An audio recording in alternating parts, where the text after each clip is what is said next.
Et donc les Kagumenlam, qu'est-ce que c'est ces Kagumenlam là dont on entend parler en ce moment? C'est le premier dans l'histoire en fait à avoir commencé cette tradition de faire des rassemblements annuels de toute une tradition. Donc là c'était les Kagyupa.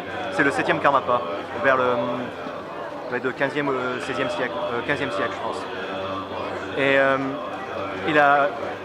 il a réuni, il disait tous les monastères Kagyupa devaient se réunir sous une grande tente dans les plans nomades, qu'ils appelaient ça Garchen, et le grand campement.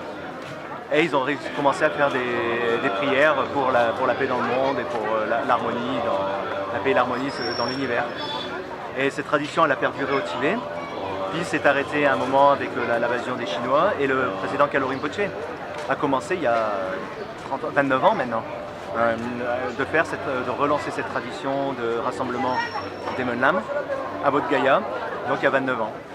Et depuis, cette tradition de faire des rassemblements comme les Kagyu Menlam a été suivie par les autres traditions. Les Nyingma le font, les Jonangpa le font.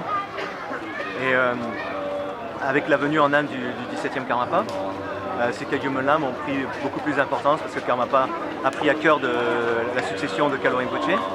Et il a vraiment structuré, organisé, amené beaucoup de modernité, de traduction. Pour l'instant, on va dire que ces Menlam sont traduits en simultané en 12 langues cette année.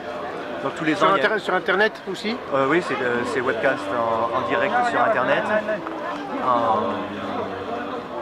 Et traduit dans 12 langues. Le livre de prière utilisé, il est traduit donc aussi dans les, je crois même dans 10 ou 11 langues. Et Karmapa encourage à ce que les gens fassent les prières dans leur langue. C'est-à-dire que pendant les Menlam, pendant que les Tibétains récitent en tibétain, et nous, l'équipe de traducteurs, on lit la traduction correspondante en français qui est passée par Radio FM. Donc les gens qui veulent lire tibétain, ils lisent en tibétain. Ceux qui veulent simplement écouter ou lire pour le sens, et ils écoutent dans des radios.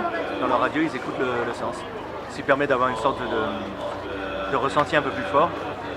Et de faire ces Kagyu Menlam ici à Bodh Gaya, l'endroit où le Bouddha atteint l'éveil, qui est un lieu très important et chargé au niveau spirituel. C'est pour Karmapa, on va dire, sa première grande œuvre dans son exil.